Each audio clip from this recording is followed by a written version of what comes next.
हर हर महादेव दोस्तों, मेरे चैनल में आपका स्वागत है। भोलेनाथ की कृपा आप सब पर बनी रहे। दोस्तों, पापा कुशा एकादशी की आप लोग हार्दिक शुभकामनाएं। इस वीडियो के माध्यम से हम आप लोगों को पापा कुशा एकादशी का व्रत कथा सुनाएंगे। हेलो दोस्तों, मेरे चैनल में आपका स्वागत है। मेरा वीडियो पसंद आए तो लाइक कीजिए, सब्सक्राइब कीजिए। नमस्कार।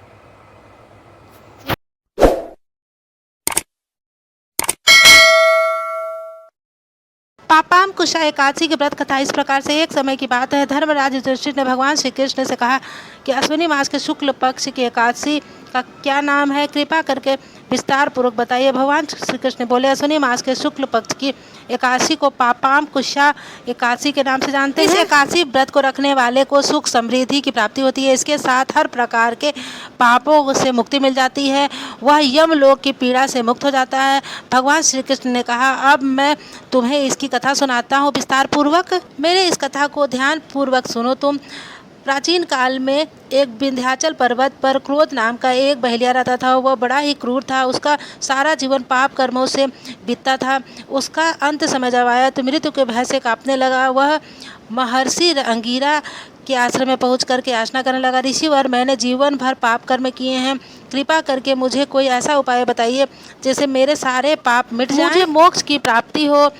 उसके निवेदन पर महर्षि अंगिरा ने उसे पापाम कुशा एकादशी व्रत करने को कहा। महर्षि अंगिरा के कहे के अनुसार उस बहेलिया ने श्रद्धा पूर्वक इस व्रत को किया। इससे से पापों से छुटकारा मिल गया और विष्णु लोक को प्राप्ति हुई। इस प्रकार से पापाम कुशा एकादशी व्रत करने से व्यक्ति के पापों से मुक्ति मिल जाती है, भगवान विष्णु की शरण प्राप्त होती है। भगवान श्री कृष्ण ने कहा, युधिष्ठिर, पापों को ना करने वाली इस एकादशी को पापाम कुशा एकादशी कहते हैं।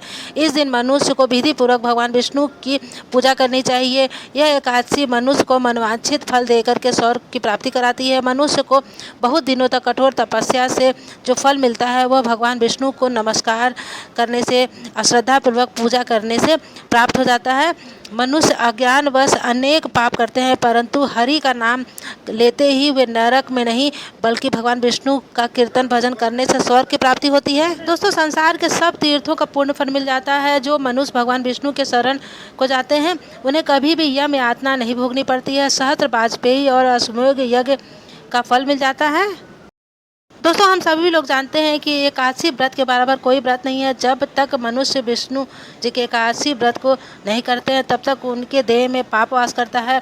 बाल्यावस्था, युवावस्था, वृद्धावस्था में इस व्रत को करने से पापी मनुष्य की दुर्गति को प्राप्त ना होकर के सदगति को प्राप्त होते हैं। अश्विनी शुक्ल पक्ष की पापाम कुशा एकादशी को जो व्रत करते हैं अंत में वो हरिलोक को प्राप्त करते हैं। समस्त पापों से मुक्ति मिल जाती है।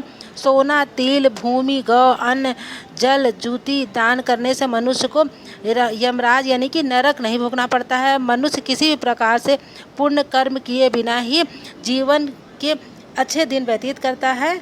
इस प्रकार के व्यक्ति लोहार की भट्टी की तरह सांस लेते हुए निर्जीव के समान है। निर्धन मनुष्य को अपनी शक्ति के अनुसार दान करना चाहिए। धन वाले व्यक्ति को, जो धनवान व्यक्ति है, सरोवर, बाग, मकान आदि बनवा करके दान करना चाहिए। ऐसे मनुष्य को यम का द्वार नहीं देखना पड़ता है। कुशा एकादशी का व्रत करके संसार में दीर्घायु होकर के धनाढ़ समृद्ध रोग रहित होकर जीवन जीते हैं। पापाम कुशा एकादशी की व्रत कथा कैसी लगी? मेरा वीडियो कैसा लगा कमेंट जरूर करिए। कमेंट बॉक्स में लिखिए हर हर महादेव। नमस्कार। अब मिलेंगे अगले वीडियो में।